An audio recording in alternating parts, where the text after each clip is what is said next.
private hire companies, but it's almost as though, we couldn't pick you up. And it was like, I was almost annoyed that they missed a fare. Therefore, if we can't pick you up, why should anybody else? It's a little bit greedy, I think. All right, John, thank you. Patricia's in Liverpool. Morning, Patricia. Hiya, Kristen. Now, you met someone very famous once. Oh yes, two people actually. Well, the one I met quite a few times, of course, the work I was doing at the time in New York was Peter Falk. He was Columbo. Yes. He had a funny eye. Oh yes, he did. He had his left eye was like, or was it, no, it was his right eye was non-existent. It was just a little. But he had a fault on it to take it out. Oh, did he? The reason I know him is from, well, at the time he was in New York, appearing at the,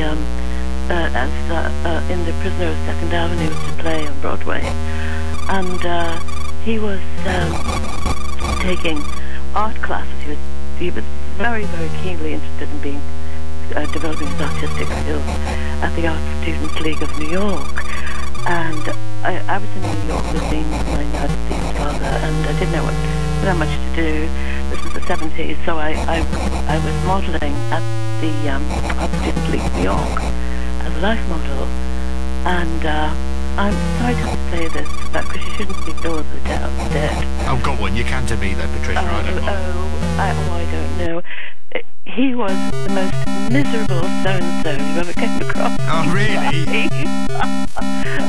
Antisocial, grumpy, petty. You see, I was the model in the life class, and we had poses of various durations, 5-minute poses, 10-minute poses, hour poses, and I was doing one pose, and he came to me and said, I like that last pose you did. It was a 5-minute pose. Right. I was leaning on my arms. Could you do it for a half an hour? And I said, no, I can't keep that pose for half an hour. He said, but I'm doing such a good picture. Look at it, look at it. I said, no, it's strictly a 5-minute pose. I would just collapse if I did do that for an hour. And he was really grumpy. He went away and he stormed off. And he then another time he after a pose came up to me and he said, it was a little thing. I'm only 5'4", and he was, I swear, he was shorter than me. Right. You look at me with that eye, and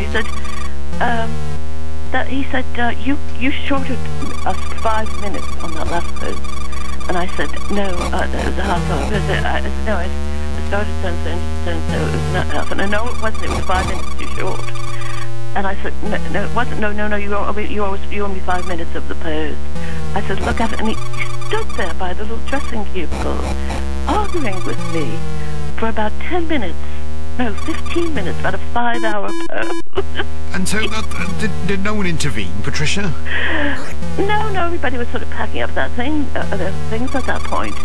And I said, look, go to the office and complain. It was, because I was like top model. I mean, I was a very good model. Very, very still, very, very, very accurate model. Because I'm an artist myself. The next day he came up to me and he said, hey, what do your friends call you? I said, Patricia. All of my family call me Patty Jean. I said, Patty Jean, here's 2 tickets to Prisoner of Second Avenue, which was one of the theatres at the time that he was in. I took them, but I never went. I couldn't stand the idea of watching him. It was nice of him to do that, though. Me in the what? That was nice of him to do that. But you know what? You could have gone along and you could have said, hang on, this is supposed to run for 2 hours, and you stopped it for 1 hour and 55 minutes, love. You'd have stood up in the auditorium and said, come on, love, 5 more minutes on stage, come on. That would have been terrific. Another thing he did, they always have a Christmas party around Christmas. They take an hour out to just have, some wine and, socialise. And he was so annoyed at that, Christo.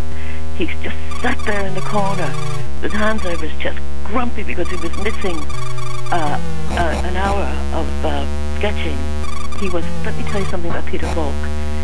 He was, if his art, because it wasn't, he did mainly drawings of life models, he would be, if his art was as good as his determination and his workaholism and his total dedication to trying to improve his art, he would be Michelangelo. Well, do you know what? It's the bane of our lives. If my radio presenting was as good as my will to get out of bed to do this show, I'd be doing breakfast, love. Listen, Patricia, thank you. That's Patricia in Liverpool, here on LBC. This is LBC. A house fire can take away a lifetime of memories in 2 minutes. About the time it takes to test all your smoke alarms. Fire kills. You can prevent it. He's down using our broadband every day. Yesterday he uploaded all the photos from his wall climbing weekend. Why doesn't he get his own fibre optic? I've mentioned BT's amazing deal enough times. Because he can't take a hint. Is that why we're all hiding in the wardrobe? Shh, yes?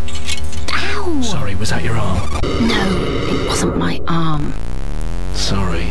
Don't miss the BT Big Spring deal with fibre optic BT Infinity Extra. £8 a month for the first 6 months. £16 monthly from month 7 plus BT line $15.99 a month. Limited coverage, introductory offer ends 25th of June. New customers 18-month term, then £18 monthly, 40 GB usage and Net Protect Plus. Payable by direct debit, £6.95 delivery, £30 activation, terms apply. I'd like to talk about the amazingly spacious Citroen C3 Picasso. Yeah, but why talk about it when you can touch it? Please don't do that. It features ingenious storage within the front passenger seat. Oh, my Picasso. And a huge 500 litres of boot space. I've just found a secret compartment. The Citroen C3 Picasso Selection, with no VAT and 0% APR representative finance. It's a spacious jaw-dropper. Get off the car. I can't, I'm stuck. Citroën. Creative technology. Conditions apply. 0% APR representative finance now with just 10% deposit over 3 years. Available until 30th of June from Citroen Financial Services. Participating dealers. Guarantee may be required.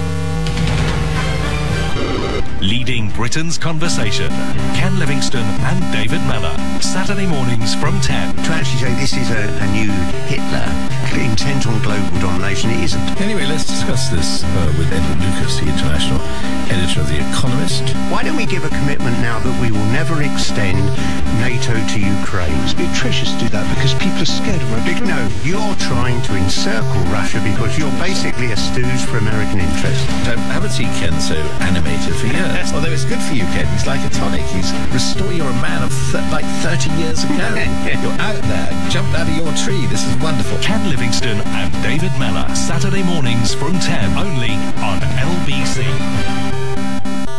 Christo on LBC. Good morning, and just enough time for us this morning. And you've really enjoyed that celebrity conversation, by the way. And I've got so many texts and calls on it that we didn't get to. That perhaps, do you think we should do that again tomorrow morning? Do a little extension of the topic. Well, I might throw it out again tomorrow morning. Where is it? Where's the piece of paper? Here it is. I'll save it for tomorrow because we might do some more on it. Because I didn't start it till well after 4, and you clearly have a lot to say about it. And in fact,